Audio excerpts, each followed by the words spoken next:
राज्याच्या येत्या कृषीच्या खरीप हंगामाची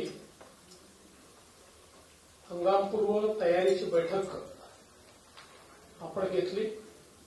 त्याच्यापूर्वी राज्यस्तरीय बँकिंग कमिटी असते एसएलबीसी, त्याची पण बैठक झाली। एसएलबीसीच्या बैठकीमध्ये एकूण कर्ज वाटपाच्या संदर्भात चर्चा झाली आणि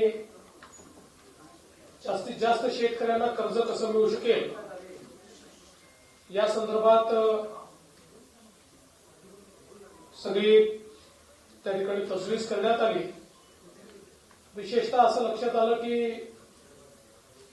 साधारणपणे आपल्या ज्या जिल्हा सहकारी बँका आहेत आणि ग्रामीण बँक या मिळून 67% शेतकऱ्यांना कर्ज दिलं जातं आणि राष्ट्रीयकृत बँका या 26% शेतकऱ्यांना फक्त कर्ज देतात। डीसीसी आणि ग्रामीण बँकेचा जो काही टार्गेटचा अचिव्हमेंट आहे ते 80%च्या वर आहे, पण राष्ट्रीयकृत बँकांचं मात्र 67% आहे। त्यामुळे आज अतिशय कडक शब्दामध्ये राष्ट्रीयकृत बँकांना हे सांगण्यात आलेलं आहे की त्यांनी 80%च्या वर टार्गेट पूर्ण केलं पाहिजे। दुसरं त्यांना हे सांगण्यात आलेलं आहे की सिबिल ची मागणी कुठल्याही बँकेने करू नये। या संदर्भात मी सगळ्या बँकांना सांगितलंय की हेडक्वार्टरमधनं प्रत्येक ब्रँचला त्यांनी पत्र पाठवणे सांगितलं पाहिजे की क्रॉप लोन करता सिबिलची अट नाही। आरबीआयचेही अधिकारी होते, त्यांनी देखील त्याला पुष्टी दिलेली आहे आणि सिबिल करता कुठल्याही शेतकऱ्याची अडवणूक करायची नाही या संदर्भात आज आदेश आपण काढलेले आहेत। यासोबत या सगळ्या बँकांची कर्जमाफीच्या संदर्भात देखील आम्ही चर्चा केलेली आहे। जी काही आपल्याला कर्जमाफी करायची आहे त्या संदर्भात जुन्या अकाउंट्सवर जो काही त्यांनी हेअरकट घ्यायचा असतो त्या संदर्भात आणि एकूण त्याचं कर्जमाफीची माहिती ही कुठल्या फॉर्मॅटमध्ये त्यांनी द्यायची, कुठल्या फॉर्मॅटमध्ये आम्ही ती करायची या संदर्भातले एक डिस्कशन आज झालेलं आहे आणि मला असं वाटतं की आम्ही कर्जमाफीच्या संदर्भात जो काही निर्णय घेतलेला आहे तो वेळेत पूर्ण करू शकू अशा पद्धतीनं त्याचंही नियोजन हे आपण केलेलं आहे। आपल्याला कल्पना आहे की महाराष्ट्रामध्ये विशेषतः सगळ्यात मोठा हंगाम हा खरीपाचा असतो, त्यानंतर रबी आणि मग उन्हाळी पीक लोक घेतात। साधारणपणे खरीपाचं क्षेत्र जे आहे ते 152 लाख हेक्टरचं क्षेत्र आहे आणि याच्यामध्ये साधारणपणे सगळ्यात मोठं क्षेत्र हे सोयाबीन आणि कापूस जवळपास 88 लाख हेक्टर त्या ठिकाणी असतं आणि बाकी मग इतर पिकं आहेत। ऊसही आपल्याकडे मोठ्या प्रमाणात आपण घेतो। आता जो काही यावर्षीचा खरीप हंगाम आहे याच्यामध्ये एक मोठं संकट जे आहे ते अल निनोचं संकट आहे। आज हवामान खात्याने जी काही त्या ठिकाणी मांडणी केली आहे त्याच्यामध्ये जे काही लॉंग टर्म ऍव्हरेज आहे पावसाचं ते 88% असेल असा अंदाज त्यांनी वर्तवला आहे।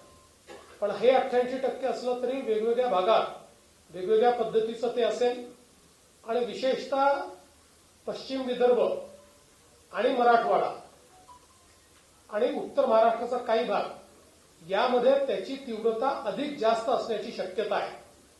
त्या दृष्टीनं आजच्या खरीप हंगामाच्या बैठकीमध्ये आपल्याला हवामानाच्या अंदाजाच्या अनुसार प्लॅनिंग कसं करता येईल हा प्रयत्न आपण केलाय। विशेषतः साधारणपणे उतरत्या क्रमाने पाऊस असण्याची शक्यता जास्त आहे। जूनमध्ये येईल त्यापेक्षा कमी, जुलैमध्ये त्यापेक्षा कमी, ऑगस्टमध्ये आणि त्यापेक्षा कमी सप्टेंबरमध्ये असा हा प्राथमिक अंदाज आहे। त्यामुळे पावसाच्या 2 दिवसांमध्येही एक मोठं अंतर येण्याची शक्यता आहे ज्याचा स्ट्रेस हा पिकांवर त्या ठिकाणी पडतो आणि म्हणूनच जलयुक्त शिवारची कामं ही वेगानं करण्याचे आदेश आम्ही दिलेले आहेत की ज्यातनं पडलेला पाऊस जर आपण थांबवू शकलो तर किमान प्रोटेक्टिव्ह इरिगेशनमुळे हे जे काही पावसाचे 2 दिवस मधले जो स्ट्रेस होतो, म्हणजे एकदा पाऊस पडला आणि 25 दिवस आला नाही, 24 दिवस आला नाही, तर जो काही एक ताण तयार होतो, जो स्ट्रेस तयार होतो, त्यामध्ये प्रोटेक्टिव्ह इरिगेशन करता आलं पाहिजे. या दृष्टीनं आपल्याला काय करता येईल अशा प्रकारचा प्रयत्न हा आपण या ठिकाणी केलेला आहे. आणि निश्चितपणे साधारण आपण जर बघितलं तर गेल्या काही वर्षातले जे अल निनोचे वर्ष आहेत त्यातलं विशेषतः 2015चं जे वर्ष आहे ते आपल्याकरता अधिक कठीण होतं. कारण 2015च्या वर्षी मराठवाड्याचा जर आपण विचार केला तर तिथलं डेफिसिट हे जवळपास 39% होतं. 39 म्हणजे जवळपास 61% फक्त त्या ठिकाणी पाऊस पडला होता. आणि म्हणून अशा पद्धतीची परिस्थिती आली तर आपल्याला काय करावं लागेल याचंही प्लॅनिंग आता प्रत्येक जिल्ह्याला आपण अल निनोच्या संदर्भातलं प्लॅनिंग हे करायला दिलेलं आहे. त्या संदर्भात थोडे रेझिलियंट अशा प्रकारचं बाण आणि बियाणं आपण कसं उपलब्ध करून देऊ शकू याही संदर्भात आपली जी काही त्या ठिकाणी तो प्रयत्न आहे. साधारणपणे या सगळ्या ऍडवायझरीज नीट मिळतील हा देखील प्रयत्न आपण करतो. आणि यातनं प्रशासन असेल आणि कृषी विद्यापीठं असतील आणि क्षेत्रीय यंत्रणा असतील यांना या परिस्थितीचा सामना करण्याकरता आपण तयार ठेवलेला आहे. त्यामुळे आमची ही पण विनंती असेल की पाण्याचा महत्तम किंवा ऑप्टिमम उपयोग आपल्याला कसा करता येईल अशा प्रकारचा आपल्याला प्रयत्न करावा लागेल. पाणी कमी आहे असं समजून आपलं पिकांचं सायकल हे आपल्याला कसं नीट करता येईल त्या पद्धतीचा प्रयत्न आपल्याला केला पाहिजे. अर्थात जिथे विहिरींना पाणी आहे तिथे आपण वीज जी आहे ती उपलब्ध करून देतो आहोत. त्यामुळे त्या ठिकाणी समजा पावसात खंड पडला तर आपल्याला जी काही पिकं आहेत ते वाचवता येतील. आपल्याला माहिती आहे सिंचनाच्या संदर्भातही मोठ्या प्रमाणात आपण व्यवस्था उभ्या केल्या आहेत. बियाण्यांच्या संदर्भात आता आम्ही आढावा घेतला. प्रत्येक जिल्ह्यामध्ये आवश्यक त्यापेक्षा जास्त बियाणं उपलब्ध आहे. आणि विशेषतः आता जवळपास 20.16 लाख मेट्रिक टनाची आपल्याला आवश्यकता आहे. त्याच्या अगेन्स्ट 28 लाख मेट्रिक टन एवढं आपल्याकडे बियाणं उपलब्ध आहे. यामध्ये सोयाबीन, कापूस, मका, भात, तूर, बाजरी इत्यादी बियाण्यांचा अगदी पुरेसा साठा आहे. आणि आपला हा प्रयत्न आहे की सगळं बियाणं हे प्रमाणित बियाणं असावं या दृष्टीनं साथी पोर्टल आपण तयार केलं आहे. साथी पोर्टलवर रजिस्टर्ड असलेलं बियाणंच विकत घेण्यात यावं अशा पद्धतीचा आपण शेतकऱ्यांना त्या ठिकाणी आग्रह करतो. जेणेकरून त्यांची जी काही फसवणूक आहे ती फसवणूक या ठिकाणी होणार नाही आणि त्या माध्यमातून शेतकऱ्यांना योग्य अशा प्रकारचं बियाणं त्या ठिकाणी मिळेल. खतांच्या संदर्भात साधारणपणे आपल्याला आता जे आवंटन आहे ते 48 लाख मेट्रिक टनाचं केलेलं आहे. त्यापैकी आता आपल्याकडे उपलब्ध हे 25 लाख मेट्रिक टन आहे. बाकी आपल्याला अपेक्षित आहे. यावर्षी विशेषतः जागतिक परिस्थितीमुळे हा जो काही खतांचा पुरवठा आहे त्याच्यावर स्ट्रेस असणार आहे. त्यामुळे त्याच्याकडे आमचं विशेष लक्ष असेल की कोणी खतांचा गैरवापर करायला साधा शेतकरी तो करू शकतो. आमच्याकडे कोणी तपासणीला आलं नाही हे सांगता येणार नाही. अनेक वेळा कापसाच्या ऐवजी सोयाबीनचा विमा काढला जातो म्हणजे किंवा दुसऱ्याच पिकाचा विमा काढला जातो. असं आता करता येणार नाही.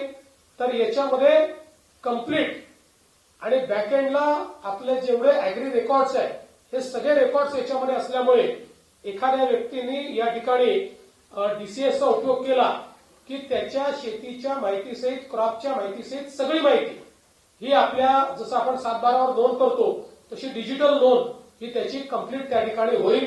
त्यामुळे ज्या काही पुढे इन्शुरन्समध्ये अडचणी येतात, ज्या गडबडी होतात, या सगळ्या गडबडी याच्या माध्यमातून पूर्णपणे बंद होणार आहे.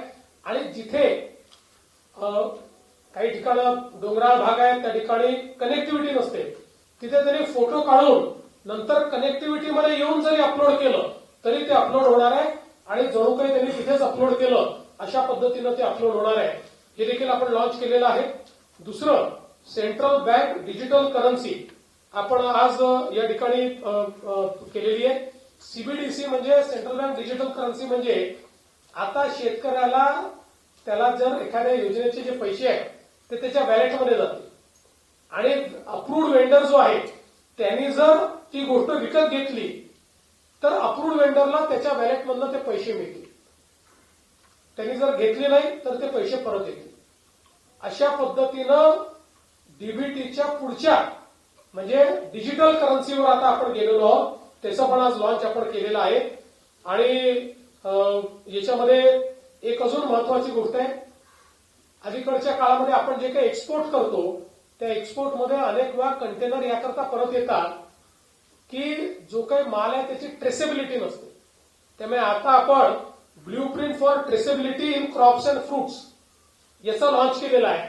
त्यामुळे नुसतं त्याच्या जो काही QR कोड आहे त्याच्यावर क्लिक केल्यानंतर कुठल्या जिल्ह्यातल्या कुठल्या तालुक्यातल्या कुठल्या शेतीमध्ये त्या ठिकाणी ते तयार झालेलं आहे.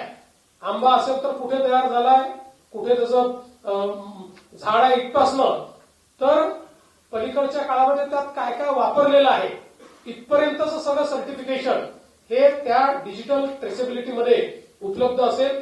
त्यामुळे त्याचा देखील एक मोठा फायदा जो आहे हा या ठिकाणी निश्चितपणे होणार आहे. मला असं वाटतं की ह्या ज्या 4 गोष्टी आपण अनाऊन्स केलेल्या आहेत यामुळे शेतकऱ्यांना मोठा फायदा होणार आहे.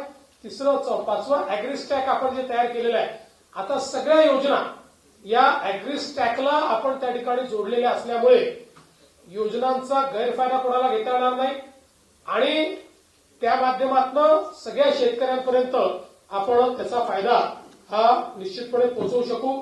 शेती शाळा आपण घेतल्या आहेत ज्याच्या माध्यमातून मोठ्या प्रमाणात शेतकऱ्यांचं प्रशिक्षण आपण केलंय. महाडीबीटी असेल त्याच्या माध्यमातून आपण जर बघितलं तर आतापर्यंत 25-26 मध्ये महाडीबीटीच्या माध्यमातून 91,649 कोटी रुपये आपण वितरित केले आहेत. 91,649 कोटी रुपये या ठिकाणी आपण वितरित केलेले आहेत आणि त्या माध्यमातून शेतकऱ्यांना मोठ्या प्रमाणात आपण फायदा दिलाय. पीक विम्याच्या संदर्भात देखील नुकसान भरपाई दिली आहे. गोपीनाथ मुंडे शेतकरी अपघात सुरक्षा योजनेमध्ये आपण त्याची मदत देखील दिली आहे. त्या सगळ्या गोष्टी सांगून आपला फार वेळ या ठिकाणी घेणार नाही.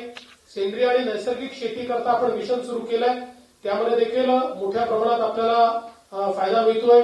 फलोत्पादन आणि कृषी प्रक्रिया याच्यामध्ये मला असं वाटतं की अतिशय चांगलं काम हे आपल्याकडे झालेलं आहे. स्मार्ट प्रकल्प असेल, नानाजी देशमुख कृषी समृद्धी प्रकल्प असेल, यामध्ये देखील आपलं काम अतिशय वेगाने चाललेलं आहे आणि विशेषतः कृषी निर्यातीच्या क्षेत्रात आपल्या महाराष्ट्राने अतिशय चांगलं काम केलंय. देशातलं जे द्राक्ष निर्यात आहे त्याच्यामध्ये 94% निर्यात महाराष्ट्राने केली आहे. आंब्यामध्ये 73% निर्यात महाराष्ट्राने केली आहे. डाळिंबामध्ये 85% निर्यात ही महाराष्ट्राने केली आहे. केळीमध्ये 86% निर्यात ही महाराष्ट्राने केली आहे. कांद्यामध्ये 10% निर्यात महाराष्ट्राने केली आहे आणि भाजीपाल्यामध्ये 10% निर्यात महाराष्ट्राचा वाटा आहे आणि आंब्याच्या पल्पमध्ये 33% वाटा. म्हणजे जवळपास कृषी निर्यातीमध्ये पहिल्या क्रमांकावर आता आपलं महाराष्ट्र आहे आणि पुढे देखील ते राहावं अशा प्रकारचा आपला प्रयत्न आहे. शेती स्टार्टअपच्या संदर्भात आपण नुकतंच हॅकेथॉन घेतलेला आहे आणि त्यातनं नवीन स्टार्टअप्स कसे सुरू करता येतील हा प्रयत्न देखील आपण या ठिकाणी करतो आणि विशेषतः एआयचा वापर करून उत्पादन खर्च 25% कमी कसा करायचा आणि उत्पादकता कशी वाढवायची याही संदर्भात आपलं काम चाललेलं आहे. या सगळ्या गोष्टींचा आज या ठिकाणी आढावा घेऊन आणि त्याचं प्लॅनिंग आम्ही केलंय. जसं मी सांगितलं की 2 गोष्टी यावर्षी मोठे चॅलेंजेस असतील. एक तर अल निनोमुळे कमी पाऊस आणि दुसरा जागतिक परिस्थितीमुळे खतांचं व्यवस्थापन, या 2 गोष्टी चांगल्या पद्धतीनं करण्याचा प्रयत्न आम्ही करू. माननीय कृषी मंत्री असतील, सगळ्या मंत्र्यांनी त्या ठिकाणी आपल्या भावना देखील व्यक्त केलेल्या आहेत, प्रश्न देखील मांडलेले आहेत, त्याची उत्तरं देखील त्या ठिकाणी देण्याचा प्रयत्न आपण केलेला आहे. धन्यवाद. सर, 2 प्रश्न आहेत. कर्जमाफी न झाल्यामुळे म्हणजे अंमलबजावणी न झाल्यामुळे नवीन कर्ज शेतकऱ्यांना मिळत नाही आहे सध्या ग्रामीण भागामध्ये. या बाबतीत काय चर्चा झाली किंवा सरकार काय करणार? दुसरा प्रश्न असा आहे, अनेक पेट्रोल डिझेल पंप बंद आहेत सर. मशागतीची पेरणीपूर्वीची जी कामं आहेत ती होत नाही. ट्रॅक्टरला डिझेल मिळत नाही, मशीनला पेट्रोल इंधन मिळत नाही. असं आहे की आपण 30 जून पूर्वी कर्जमाफी करतोय, त्याच्यामुळे पुढच्या हंगामाकरता आपले शेतकरी पात्र असणार आहे. आपण जर सायकल बघितलं तर बहुतांश शेतकरी हे जूनच्या शेवटी जुलैमध्येच त्या ठिकाणी कर्ज घेत असतात. त्यामुळे आपण ते सायकल चेक केलेलं आहे आणि म्हणून उलट यावर्षी जास्त शेतकरी पात्र होतील आणि त्यांना आणि आम्ही आज बँकांना हे देखील सांगितलं की एकदा आम्ही यादी अप्रूव्ह केली की त्याच्यानंतर आमचे पैसे जमा झाले नाही तरी तुम्ही त्यांना कर्ज द्या, कारण आमचे पैसे जमा होणारच आहे आणि आमच्या पैसे जमा व्हायला विलंब झाला तर तुम्हाला व्याज मिळतं. तर तेही त्यांनी मान्य केलं आहे. त्यामुळे तो प्रश्न येणार नाही. डिझेलच्या संदर्भातला थोडा मुद्दा हा ग्रामीण भागांमध्ये आता या ठिकाणी तयार झालाय. सगळ्या जिल्हाधिकाऱ्यांना सूचना दिल्या आहेत, कारण साधारणपणे जो कोटा असतो तो सगळा कोटा मिळतोय, पण अचानक वापरामध्ये 20-25% वाढ ही काही ठिकाणी दिसते. याचा अर्थ असा आहे की थोडं साठवणूक किंवा काही लोक अधिकची साठेबाजी करतायत, तर त्या संदर्भात रेशनिंग तर मी म्हणणार नाही, पण नियोजन हे करण्याचे आदेश आपण दिलेले आहेत. गेल्या 10-15 वर्ष थकीत असलेल्या शेतकऱ्यांना त्यांना खरीप कर्जमाफीची जास्त गरज आहे, मात्र सरकार पीक कर्जच माफ काय करते. जे कृषी कर्ज घेतलेले शेतकऱ्यांनी शेतीसाठी जी थकीत आहेत ते कृषी कर्जच आहे, ते पीक कर्जच आहे, तेच कर्ज आपण माफ करतो. सर, सिव्हिल संदर्भात गेल्या वर्षी सुद्धा तुम्ही राष्ट्रीयकृत बँकांना सांगितलं होतं, पण त्यांनी सिव्हिलची एक अट लावल्यामुळं कर्ज वितरण झालं नाही आणि हे दरवर्षी त्यांचा रेशो कमीच असतो. तर यावर्षी आता खरोखर त्यांना काय बघा, यावर्षी फार कडक निर्देश दिलेले आहेत. त्यांना सांगितलंय तरी 1-2 नमुने निघतीलच, मला पूर्ण विश्वास आहे, पण त्या नमुन्यांचा बंदोबस्त करू. पीक विमा शेतकऱ्यांना भेटत नाही. गेले 1200 जिल्ह्यातला पीक विमा आणखी काही जिल्ह्यांमध्ये पीक विम्याच्या संदर्भात प्रश्न निर्माण झालेले आहेत. त्या संदर्भात मुख्य सचिवांना सांगितलेलं आहे की ती बैठक तुम्ही घ्या. ती बैठक घेऊन त्यातल्या ज्या अडचणी आहेत त्या अडचणींच्या संदर्भात मी स्वतः केंद्रीय मंत्र्यांशी देखील चर्चा केलेली आहे. केंद्रीय मंत्री देखील त्याच्यावर बैठक घ्यायला तयार आहे. सरसकट नाही आहे, पण काही जिल्ह्यात हा प्रश्न आहे, तो आम्ही सोडवण्याचा प्रयत्न करतो. कर्जमाफीच्या संदर्भात एक प्रश्न आहे. विधान परिषदेची आचारसंहिता लागल्यामुळे कर्जमाफीची अंमलबजावणी दूर पडेल, पण त्याला उशीर होईल असं साधारणपणे बोललं जाते. या कितपत मला असं याकरता वाटत नाही की ही अनाऊन्स झालेली स्कीम आहे. एक दुसरं, विधान परिषदेचे जे वोटर आहेत ते या कर्जमाफीतनं वगळलेले आहेत.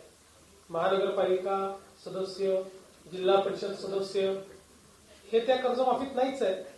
त्याच्यामुळे आवश्यकता असेल तर आम्ही परवानगी घेऊ. परवानगी आम्ही आता तर पहिली तयारी करतो, आवश्यकता पडली तर परवानगी घेऊ. बोनसचा प्रश्न प्रलंबित आहे. धान उत्पादक शेतकऱ्यांचा धान उत्पादक शेतकऱ्यांचे चुकाऱ्याचे पैसे पहिले देणं आवश्यक होतं. आज आम्ही ते रिलीज केले आहे.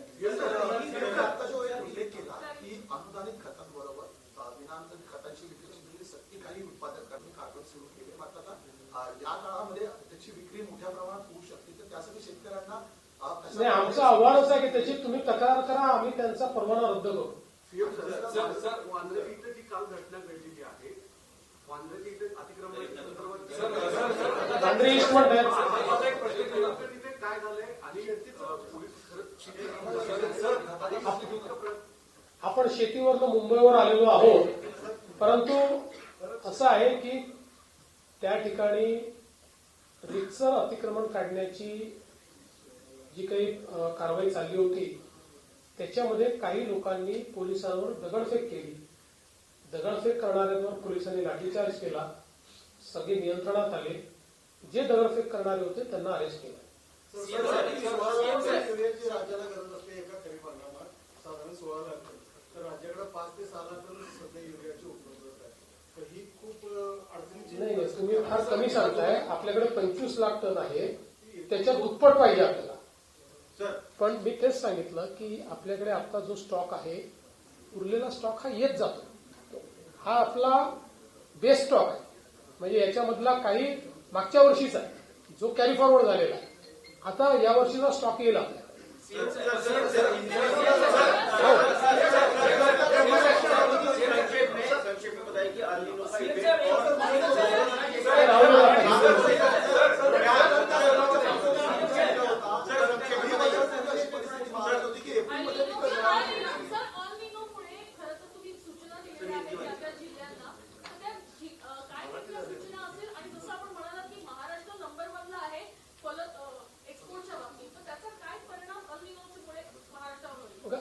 अल निनोचा परिणाम हा वेगवेगळ्या ठिकाणी वेगवेगळा होईल.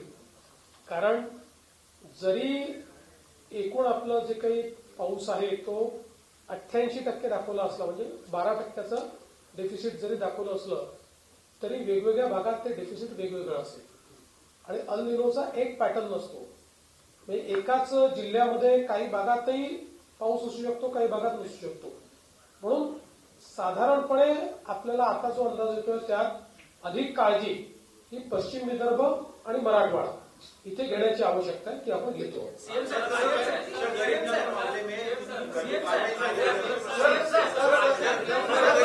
चला, हिंदीवाल्यांना एक उत्तर द्यावं लागेल मला.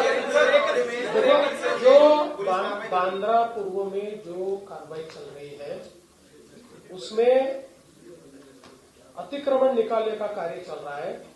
अतिक्रमण निकालते समय कुछ लोगों ने पत्थरबाजी की, पुलिस पर पत्थर फेंके, इसलिए पुलिस ने उनके ऊपर लाठीचार्ज किया, उनको कंट्रोल में लाया. उसके बाद जो पत्थर फेंकने वाले थे उनको अरेस्ट किया है.